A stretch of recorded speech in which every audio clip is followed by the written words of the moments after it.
Hello दोस्तों, आप लोग कैसे हैं? तो फिर से स्वागत है आप लोगों का चाहता YouTube channel Balram creative class में। आज हम आप लोगों के लिए फिर से जीके जीएस का एनटीपीसी का सीरीज एनटीपीसी और ग्रुप डी है। एनटीपीसी और ग्रुप दोनों में उपयोगी होगा, ठीक है। ग्रुप डी एनटीपीसी दोनों का प्रैक्टिस सीरीज है। आज सेट नंबर 3 लाए हैं, जिसमें से मैंने फर्स्ट और सेकेंड अपलोड कर दिए हैं। तो जो कभी वो नहीं देखे हैं वो जरूर जाकर देख लीजिए, क्योंकि आप लोग आगामी अभी एनटीपीसी के जो एग्जाम होने वाला है उसमें से बहुत ज़्यादा ये उपयोगी रहेगा, ठीक है। क्योंकि जीके जीएस का ये सीरीज जो रहेगा एनटीपीसी और ग्रुप डी में बहुत ज़्यादा आपके लिए बहुत ज़्यादा हेल्पफुल रहेगा। तो जरूर उसको जरूर आप लोग जरूर देखिएगा, ठीक है। और ये जो रहेगा पीवाईक्यू बेस्ड विद एमसीक्यू और एक्सप्लेनेशन के साथ। एमसीक्यू रहेगा और विद उस एक्सप्लेनेशन करेंगे, जिसमें से आपको क्या कहता है एक क्वेश्चन के साथ आपको एक्स्ट्रा 2-4 क्वेश्चन का भी नॉलेज मिल जाएगा, ठीक है। तो चलिए, ये मेरा यूट्यूब चैनल है। आपको वीडियो अच्छी लगेगी तो लाइक शेयर सब्सक्राइब जरूर कीजिएगा, ठीक है। चलिए, तो आज का पहला प्रश्न करते हैं। आज का जो क्वेश्चन का कलेक्शन है बहुत ही यूनिक तरीके से लाए हैं, जिसमें से आपको एक लाजवाब क्वेश्चन का पैटर्न मिलेगा, जिसमें से आप इसको देख के आपको लगेगा कि हाँ कुछ क्वेश्चन अच्छा है। देखिए, कम क्वेश्चन करना, 15 क्वेश्चन रहेगा, ठीक है। आज का पार्ट 1 में क्वेश्चन नंबर प्रैक्टिस थर्ड में कम क्वेश्चन करना, बट कॉन्सेप्ट के साथ करना है, क्लियर करना है, ठीक है। चलिए, आज का पहला क्वेश्चन देख लेते हैं, ठीक है। चलिए, आज का पहला क्वेश्चन है। पहला क्वेश्चन बोलता है, अंतर्राष्ट्रीय समझौता मॉन्ट्रियल प्रोटोकॉल किससे संबंधित है? आपको बताना मॉन्ट्रियल प्रोटोकॉल किससे संबंधित है। पहला ऑप्शन है वन्य जीव से, ऑप्शन में रामसर साइट से, ऑप्शन में ओजोन परत से, और ऑप्शन में विश्व धरोहर स्थल से। चलिए, आप लोग बताइए मॉन्ट्रियल प्रोटोकॉल किससे किससे संबंधित है, ठीक है। चलिए, तो इसका सही आंसर क्या होगा? ऑप्शन नंबर सी हो जाएगा, ओजोन परत से। क्या हो जाएगा? ऑप्शन नंबर सी, ओजोन परत। चलिए, देखिए क्या है। जैसे ये सूर्य है यहाँ पे, ठीक है, ये सूर्य है।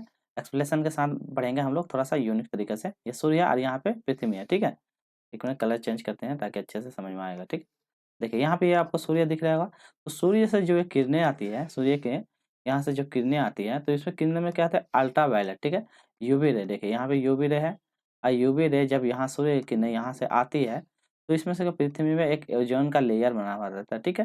तो ये ओजोन से जो लेयर बनाता है, ओजोन लेयर क्या करती है? हमारी पृथ्वी से मतलब कि हमारी रक्षा करती है। सूर्य के यूवी किरणों से हमारी बचत करने में ये ओजोन लेयर करती है। ये किससे संबंधित है? ये ओजोन परत से संबंधित है। तो ये आप लोग याद रखिएगा, ठीक है। चलिए, कितना हो गया? चलिए, अगला क्वेश्चन कर लेते हैं। इसका थोड़ा-सा डिटेल एक्सप्लेनेशन भी देख लेते हैं कि क्या है।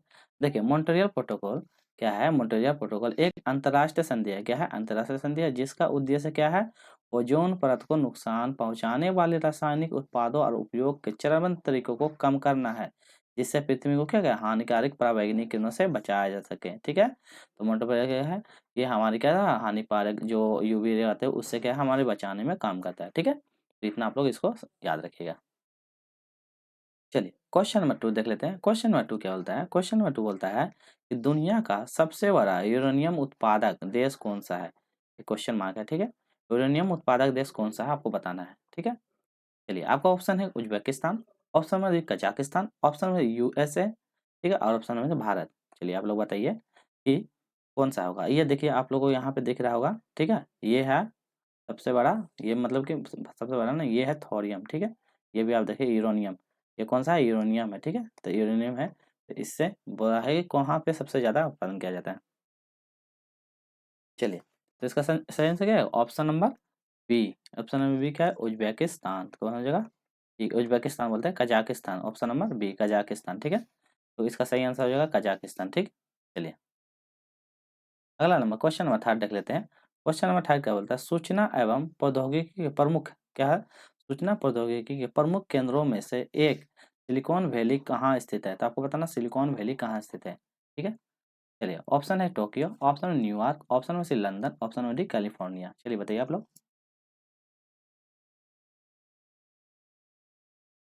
चलिए, आप लोग जल्दी बनाइए, फिर इसके बाद हम एक्सप्लेनेशन भी करेंगे, ठीक है हम लोग। चलिए, तो इसका सही आंसर क्या है? Option number D California. क्या हो जाएगा इसका सही आंसर? कैलिफोर्निया, ठीक है। तो ये सूचना प्रौद्योगिकी केंद्र कहाँ है? कैलिफोर्निया, ठीक है। चलिए, कुछ की पॉइंट देख लेते हैं, क्या है की पॉइंट? इसमें बोलता है कैलिफोर्निया, था इसका सही आंसर हो जाएगा, ठीक है।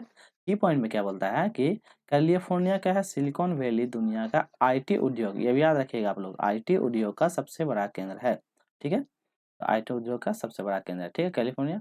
अब भारत की जो है सिलिकॉन वैली कौन है? बेंगलुरु में है। तो ये आप याद रखिए, इंपॉर्टेंट है। तो बोलेगा भारत का सिलिकॉन वैली कहाँ है? बेंगलुरु, ठीक है। आपको वीडियो का कंटेंट कैसा लगा प्लीज़ लाइक शेयर सब्सक्राइब जरूर कीजिएगा, अपने दोस्तों के साथ जरूर वीडियो को शेयर कीजिएगा, ताकि उन लोगों को भी जो कोई एनटीपीसी ग्रुप डी या एसएससी के किसी की भी तैयारी करते हैं, ताकि उन लोगों को भी ये हेल्पफुल हो सके। ठीक है, चलिए क्वेश्चन नंबर 4 देख लेते हैं। जापान की मुद्रा क्या है? आपको बताना है जापान की मुद्रा क्या है। पहला ऑप्शन रेमिन्स, रेमिन बी, ऑप्शन में यूरो, ऑप्शन में से येन, ऑप्शन में डॉलर। चलिए बताइए। ये तो जापान की मुद्रा क्या हो जाएगी? ये हो जाएगा एन। ठीक है, जापान की मुद्रा क्या हो जाएगा? आंसर क्या हो जाएगा? ऑप्शन नंबर सी येन। ठीक है, जापान की मुद्रा क्या हो जाएगा? येन, येन याद रखिएगा। ठीक है, और उसका की पॉइंट में देख लेते हैं क्या है। जापानी येन जापान की आधिकारिक मुद्रा है, तो ये भी याद रखिएगा। आधिकारिक मुद्रा का नहीं जापानी येन। ठीक, और जापानी येन संयुक्त राज्य अमेरिका डॉलर और यूरो, तो ये भी याद रखिएगा। डॉलर और यूरो के बाद विदेशी मुद्रा में तीसरी सबसे बड़ी अधिक कारोबारी वाली मुद्रा है। तो पहली पहली आपको समझ में आएगा, पहली संयुक्त राज्य अमेरिका की और दूसरी मतलब अमेरिका की कौन सी? डॉलर और दूसरा यूरो। ठीक है, डॉलर यूरो के बाद तीसरी कौन सी सबसे बड़ी मुद्रा है? ये येन। ठीक है, तो ये भी आप लोग याद रखिएगा। चलिए क्वेश्चन नंबर 5 देख लेते हैं। विश्व का प्रथम कागजित मुद्रा ठीक है जारी करने वाला देश कौन सा है? तो विश्व का प्रथम कागज मुद्रा जारी करने वाला प्रथम देश, पहला है चीन, नहीं ऑप्शन नंबर पे जापान, ऑप्शन नंबर बी चीन, ऑप्शन में सी रूस, ऑप्शन नंबर डी संयुक्त राज्य अमेरिका। चलिए आप लोग बताइए। हम्म, आप लोग बताने की कोशिश कीजिएगा, फिर एक्सप्लेनेशन करेंगे डिटेल के साथ। ठीक है, चलिए आप लोग बताइए क्या हो जाएगा इसका सही आंसर। ऑप्शन नंबर बी हो जाएगा चीन। तो कागज मुद्रा जारी करने वाला कौन है? चीन। ठीक है, अगले चलते हैं। क्वेश्चन नंबर 6 देख लेते हैं। क्वेश्चन नंबर 6 में क्या बोलता है? निम्नलिखित में, कलर इसको चेंज करते हैं, एक मिनट। चलिए, निम्नलिखित में भारतीय संगीतकारों में से किसे ऑस्कर अवार्ड 2009 में सर्वश्रेष्ठ मूल गीत का पुरस्कार मतलब सिंगिंग का पुरस्कार दिया गया था? ठीक है, किसे मिला था ऑस्कर अवार्ड? यहाँ पे ऑस्कर अवार्ड का आपको फिगर दिख रहा होगा, ये होता है ऑस्कर अवार्ड, और ऑस्कर अवार्ड दिया जाता है संगीत के लिए। ठीक है, तो संगीत के लिए ऑस्कर अवार्ड दिया गया था, किसे मिला था? ए आर रहमान को, आशा भोसले को, ऑप्शन में से लता मंगेशकर को, ऑप्शन में गुलजार जी को। चलिए आप लोग बताइए।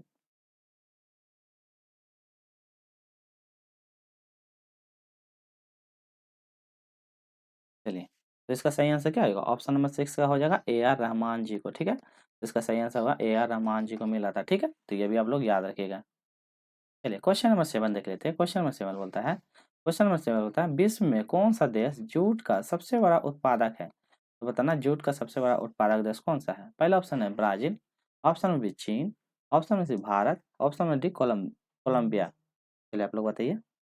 यहाँ पे आपको जूट का फिगर दिख रहा होगा। जूट वही सन जो होता है, मतलब कि सन के द्वारा क्या होता है, उसको से क्या होता है धागे बनाए जाते हैं, रस्सियाँ बनाई जाती है। तो ये है, आपको जूट भी दिख रहा होगा, इसलिए फिगर के साथ ला रहे हैं ताकि आपको क्लियर हो जाएगा। ठीक है, तो ये जूट है। ठीक है, तो कौन सा सबसे बड़ा देश है? पहला है ब्राजील। चलिए आप लोग बताइए, फिर उसके बाद क्वेश्चन में ऐड करेंगे। चलिए, तो इसका सही आंसर क्या होगा? भारत। तो इसका सही आंसर हो जाएगा भारत। ठीक है, तो सबसे बड़ा कौन है? भारत है। ठीक है, चलिए इसको एक्सप्लेन कर लेते हैं। तो आंसर हो जाएगा भारत। की पॉइंट देख लेते हैं क्या है।